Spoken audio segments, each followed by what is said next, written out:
coworker is an intelligent customer success partner. All right, welcome to AI and the Future of Revenue Retention podcast, where we explore how AI is transforming customer success and revenue growth. I'm Sushil, co-founder of Coworker. We work with revenue and customer success leaders to improve revenue retention using AI.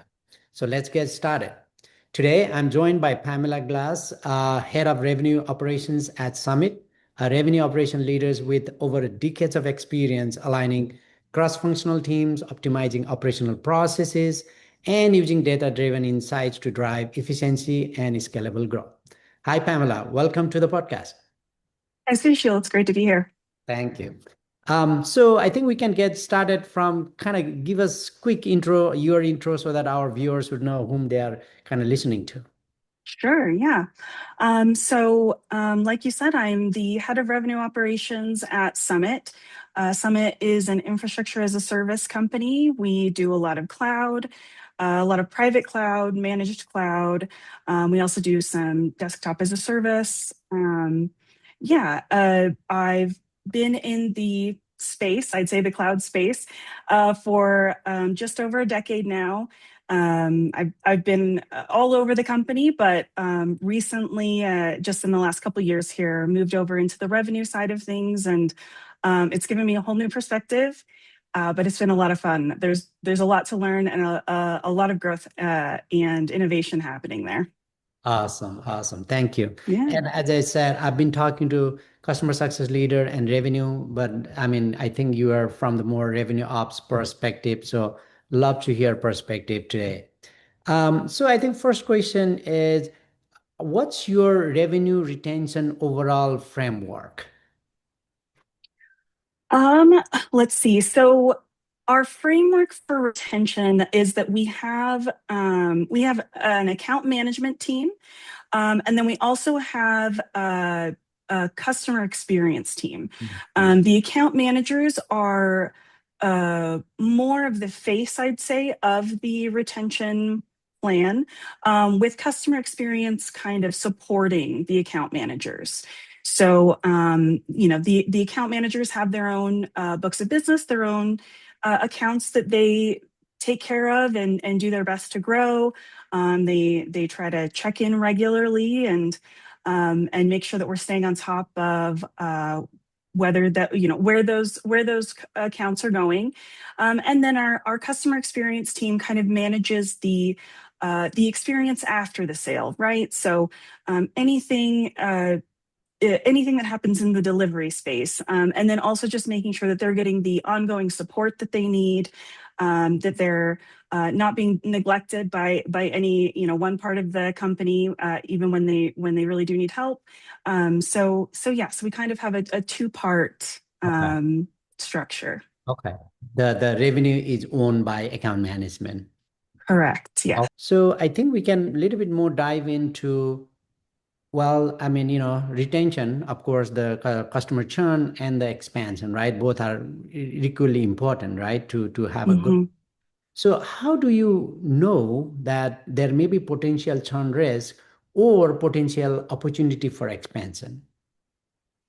So I think that there are a couple of things that I'm going to start with the positive. So mostly because I think that this,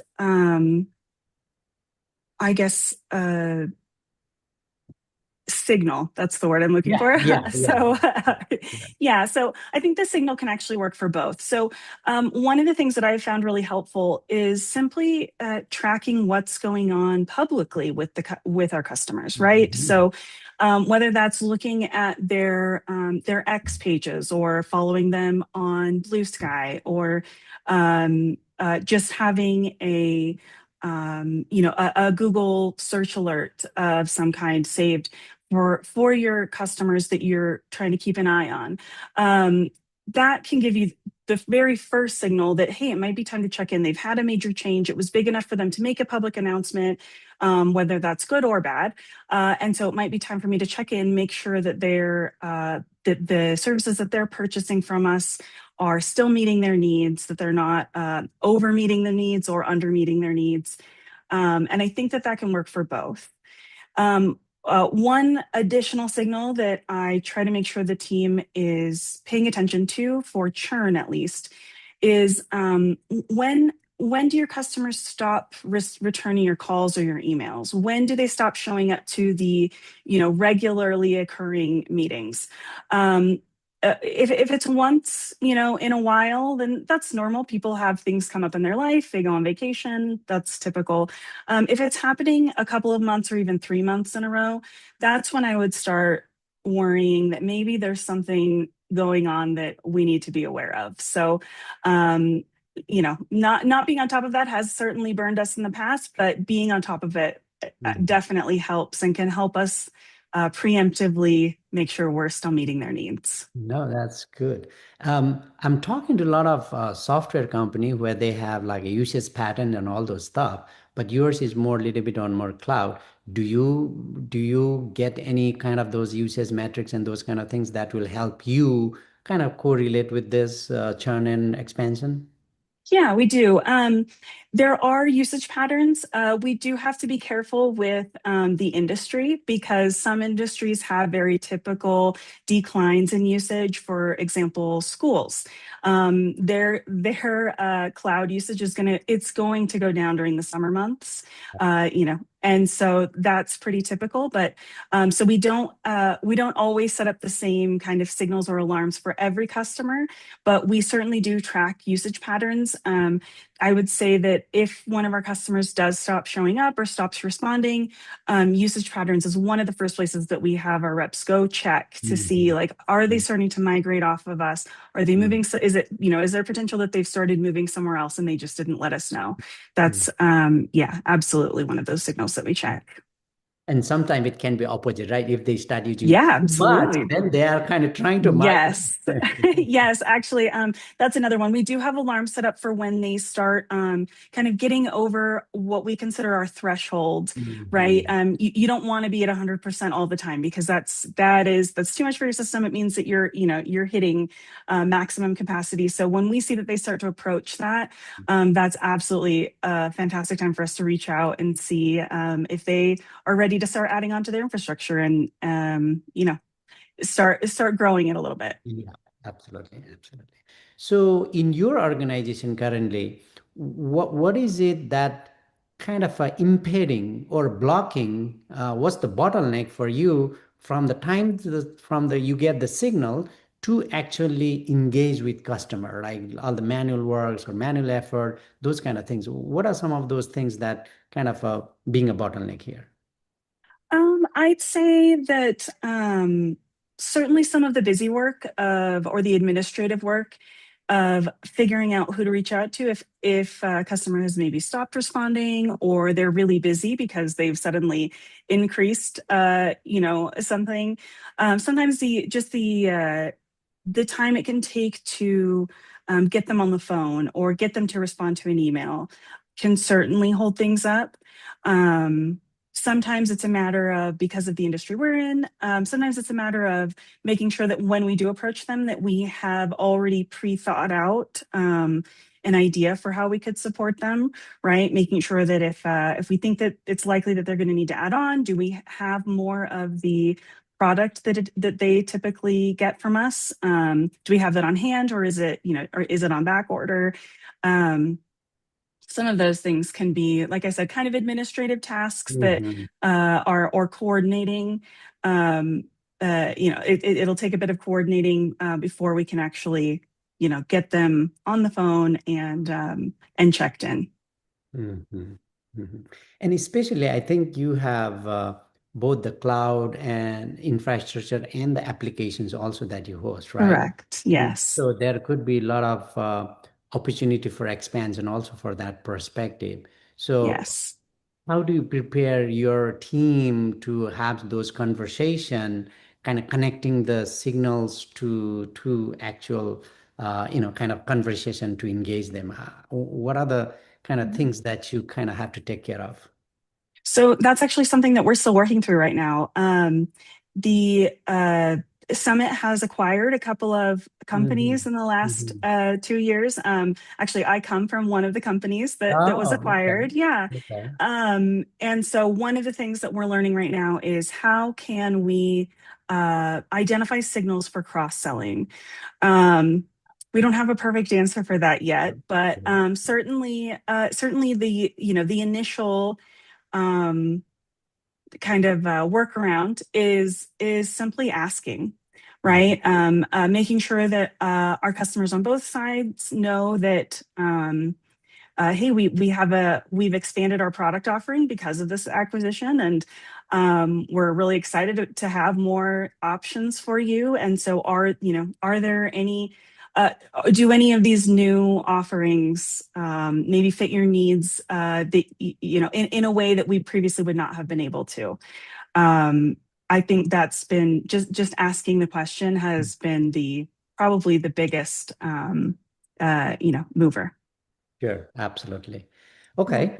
So, looking at signals and the actual execution, now kind of slightly shifting towards AI, where are you in the journey of as an organization in the AI, right? Are you exploring or just understanding, researching, experimenting? Where I are would you? say, yeah, I would say that we're in kind of the experimenting phase. We're pretty active users of AI. We have been from the get-go. One of the benefits of working in the cloud industry is that you have a lot of people who are highly invested in and interested in any innovation that comes out, whether it's on the compute side or just the hosting side or yeah, all of it. So we have over the last few years, like we started kind of dipping our toes in with uh, call recorders, right? Things that could summarize the call after the fact, or that could integrate with, our CRM, Mhm. and make sure that that calls that we're having are being summarized in a way that someone could look at afterwards and actually understand what was talked about in that call. Um, and we had pretty good adoption right away. It was so helpful, especially when it came to follow up emails after, whether it's a sales call for a new logo or for an account manager who had just gotten off the phone with an existing customer. Having immediate access to a template that could fill in the here's what we talked about, here's our agenda, the agenda that we covered, and then here are also all of the takeaway tasks that maybe that we have, or that the customer said that, oh, they need to get this back to us so that we can then provide them a solution. Having all of that in just a quick Sure. one-page document that was very easy to send over to the customer and that could also sync to our CRM made a huge difference. So we kind of started there. And then again, like I said, because we're all so curious and so interested in what AI can do for us, we even started building some internal tools that we've kind of since realized that there were other people doing the same thing. And so we've outsourced because they're experts in it, whereas we were just sort of toying with it. But we started building out a sort of a customer health aggregator Yeah. that would pull in customer support ticket history and their payment history and their purchasing history and any recent calls that they've had, and could help us get a temperature of where the customer was at. When just in this past year, we've actually as part of the acquisition, Summit was already using an app that did something very similar, and it's been very cool to see integrated. To see it pull in like I said, the kind of public facing announcements and tie that into, they made a purchase here and, or, they haven't talked to us in a little while, but they certainly have been opening a lot of support tickets. It's given us a really good lens into customer health. And I just don't think that we would have as granular of a look or as comprehensive of a look without AI. Mhm. Awesome, awesome. Glad to hear Yeah. that. So you Yeah. are pretty much ahead in the journey there. Yeah. I don't know where other companies are at with it in comparison, Mhm. but we're honestly, yeah, loving some of the tools that we've had access to. It's been Mhm. really helpful. Awesome, awesome, great. So I guess the 2026 is here, right? And then it's almost we're quarter then gone. One of the question that I ask generally is like, for 2026, what's the game plan, right? Things are shifting. The AI is coming in, the model, revenue model, and it's changing as well. And more and more customers are being very critical about buying the things that actually gives them the ROI, right? Yes. So things are changing from that perspective. So as a revenue leader, what do you think as an organization we should do? This is something I've been thinking about a lot this year. So one of the other tools that we have toyed with is uh, tools that can send out automated emails, right? Whether it's based on intent or based on past purchasing history. And one of the things that we found, and I experienced this in my own life, right, is as a revenue leader, I am regularly bombarded with emails, LinkedIn messages, phone calls, all trying to, get 15 minutes with me, right? And it's really fatiguing. And I have found that the people that I want to do business with are actually the ones that I have had some personal interaction with. And so, weirdly, as we get further into, all the things that AI can do for us, and it can do a lot. I think that when it comes to revenue goals, the thing that is going to end up mattering the most this year and in the coming years is actually human to human contact. One of the things that we talk about is that as a business, one of the things that Summit does really well is that we make it very easy for you to get in touch with an actual human, rather than just going around in circles with an AI phone bot or a chat bot. We try to get you in touch with a person as quickly as possible, and there are certainly times where an AI chatbot can do the admin things, the quick and dirty responses that need to be done. But I think that sometimes what a leader in an organization that is not IT focused needs is another human being who can guide them and show them, hey, it's going to be okay. Here's what we're doing. Here's who I can get you in contact with, or here's how I can help you through this.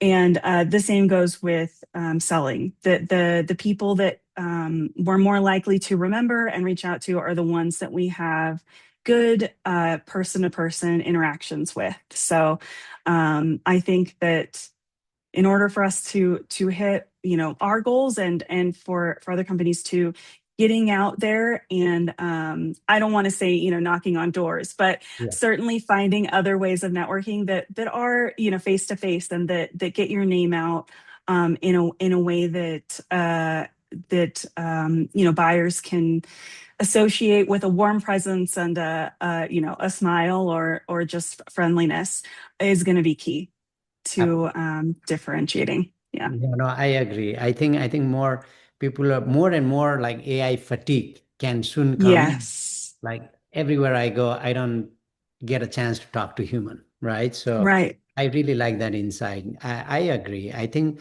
more people kind of adopt AI, more people would want to really talk to human. Yes. Yeah.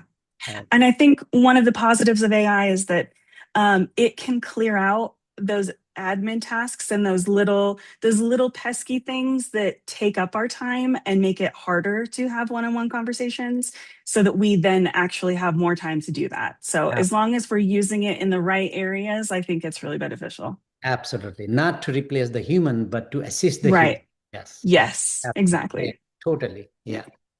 I think that's my end of my question, but I would love to hear your perspective. If there's anything you want to add, especially as I said, I have not talked to RevOps leader much. I would love to know if you have anything I did not ask or anything you want to, highlights, from that perspective. Sure. Yeah. Let me think here. So I'd say just from a revenue perspective, so my original background was more on the business operations side, and then as I moved into revenue, I realized that revenue operations was different but fun. And one of the things that I love about it the most is that you get to kind of be the hub of the whole company, right? Our group makes sure that that everything that happens with our customers is also integrated with delivery and support, and that all of those groups are talking to each other. And I find that to be a lot of fun, and it gives you just a different perspective into the revenue machine. Because a lot of salespeople, they're not they don't want to have to focus on the tools that they're using, right? They don't want to have to think about it. They want it to just work. They want to be able to give the customer the pricing, or give them the the slide deck that they need, or what have you. And so you end up kind of being the backbone, making sure that all of that work that they're doing is supported, and then also making sure that after that piece of after their piece of work is done and it's handed over, that everything runs smoothly for the customer after the fact. Yeah, and I think it's kind of a hidden aspect of the revenue machine, I think, but it's important, and it can be a lot of fun. Yeah, awesome. No, that's cool. I think when I talk to other leaders, one of the key things that comes in is like, okay, if we can make the overall team from sales, support, product, customer success, all equally responsible or have a joint responsibility of revenue retention, and that's the best place to be. So how does Yes. revenue RevOps kind of help to make that happen? Yeah. I mean, gosh, we certainly do. We absolutely do have a responsibility there. A lot of what we do, like I said, it's a little more hidden from the prospect or the customer. But we one of the tools that we own is the way that we share all of our slide decks, right, to the customer, so that rather than emailing back and forth, they're in one aggregated place. We also we own the dashboards in our CRM, and we make sure that quoting is being done correctly, so that you're not missing a piece here or there. And so all of that kind of comes together to make sure that the sales teams can do their jobs without interruption, that they have everything that they need in order to grow their grow their customer base or bring in new logos. Yeah, I hopefully that answers your question. Yeah. I think so. Basically, primarily your team kind of makes everything so that same language that they are talking to customer, whether it's from support or kind of sales or customer success, at least trying to, right? Trying to. Yes. Yeah. Yeah. Okay. Yeah. Of course, sometimes again it depends on each department, but Yes, of course. Yeah. this you Yeah. facilitate that to make sure everybody's talking the same language. Yeah. Yes. Yeah. Okay. Sounds good. Thank you so much for your perspective. Really appreciate it. I think it was very insightful, and I'm sure our viewers will definitely enjoy this discussion. Thank you so much. Really appreciate it. Thank you so much for having me. Feel free to contact us if you want to learn more about how AI can help customer success.